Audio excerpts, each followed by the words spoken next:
हरि ओम हरि ओम हरि ओम।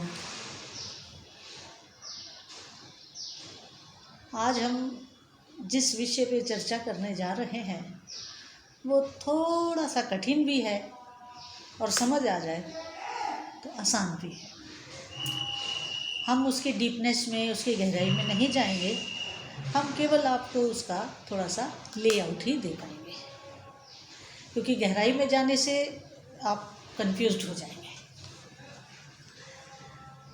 बाद में आपको वो भी बताएंगे, लेकिन आज हम अपनी चर्चा को आगे कंटिन्यू करें उससे पहले मेरा आपसे अनुरोध है कि आप मेरे मन मुक्तामणि यूट्यूब चैनल को अधिक से अधिक लाइक करें, सब्सक्राइब करें और शेयर करें। हरिओम, धन्यवाद। अब हम चर्चा करते हैं आज के अपने विषय की। आज का हमारा जो चर्चा का विषय है, मुद्दा है, वो है आगम और निगम। बहुत से लोगों को तो आगम और निगम शायद सुना भी नहीं होगा, और सुना होगा तो बहुत कठिन मालूम पड़ता होगा, और उसकी गहराई में जाने का तो मतलब ही नहीं, जब पता ही नहीं आगम क्या है, निगम क्या है। आज हम केवल आपको यही बताएंगे कि आगम क्या है और निगम क्या है, और उससे आपका जो बेसिक शंका है वो उसका समाधान हो जाएगा, ऐसा मैं मान के चलती हूँ। देखिए, हमारे सनातन धर्म में दो तरह की पद्धतियाँ हैं, आगम और निगम। अब जो निगम है वो बिल्कुल जब सृष्टि हुई तब से है, और आगम समय समय पर प्रकट हुई है। देखिए, निगम वो है जो ब्रह्मा जी के श्रीमुख से सृष्टि के निर्माण के समय,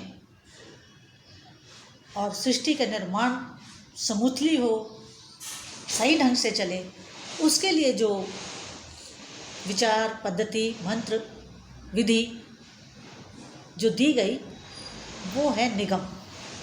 ब्रह्मा जी के श्रीमुख से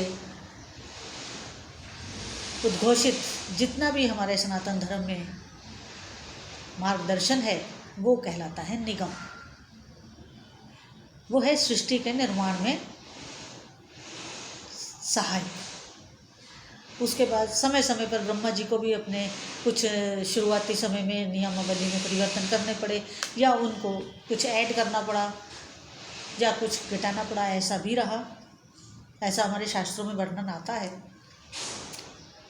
और इस तरह क्षण क्षण सृष्टि का निर्माण होता गया, और आज हम इस समय कलयुग में प्रवेश किए हुए हैं।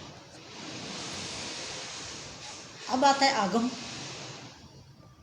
आगम जो है वो पार्वती जी के द्वारा भगवान शंकर से जो सृष्टि के कल्याण के लिए पूछा गया, उसका जो भगवान शंकर ने उत्तर दिया, या उसमें जो मंत्र, पद्धति, विधि, शास्त्र जो भी बताया वो कहलाता है आगम। आगम है पार्वती जी के द्वारा सृष्टि के कल्याणार्थ भगवान शंकर से पूछे गए प्रश्नों के उत्तर के रूप में जो हमारी इस सनातन परंपरा में, सनातन धर्म को प्राप्त हुआ सृष्टि के कल्याण हेतु, वो कहलाया आगम। भगवान शंकर के श्रीमुख से जो भी प्रकट हुआ वो आगम कहलाया। और निगम जो है वो है भगवान ब्रह्मा जी के श्रीमुख से जो भी कहा गया, नियमावली दी गई, मंत्र दिए गए, पद्धति दी गई, विधि दी गई, वो था निगम। और शंकर जी के द्वारा, पार्वती जी के द्वारा पूछे गए हर प्रश्न का उत्तर जो है, उत्तर मंत्र रूप में भी है, शास्त्र रूप में भी है, और विधि रूप में भी है। तो वो जो सब प्राप्त हुआ वो था आगम, शंकर जी के मुख से, और ब्रह्मा जी के मुख से जो था वो था निगम। अब यही आगम और निगम है। इसी से हमारी सनातन धर्म की दोनों धाराएं चल रही हैं। और सबसे ज़्यादा आनंद की बात यह है कि इन दोनों आगम और निगम में कहीं कोई क्लेश नहीं है, कहीं कोई कन्फ्लिक्ट नहीं है, कहीं कोई आपस में टकराव नहीं है।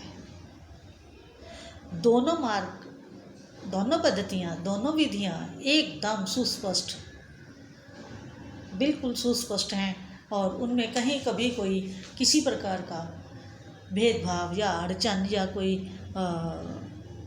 वो रुकावट नहीं आती है। दोनों निर्बाध गति से चलती हैं।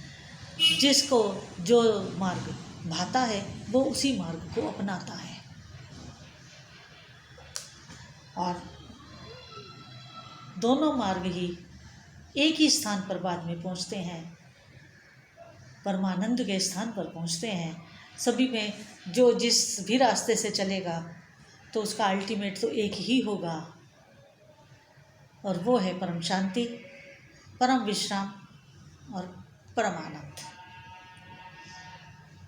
तो इस प्रकार आज हमने थोड़ा सा आगम और निगम की बेसिक्स आपको समझाने की कोशिश की है और आशा करती हूँ कि निश्चित रूप से आपको अंतर सुस्पष्ट रूप से समझ आया होगा, क्योंकि हमने इसमें कोई लंबी चौड़ी व्याख्या इधर से उधर उधर से इधर करके नहीं बताई है। बिल्कुल स्पष्ट रूप से इसको क्लियरली आपको बताया है कि आगम सृष्टि के निर्माण हेतु ब्रह्मा जी के श्रीमुख से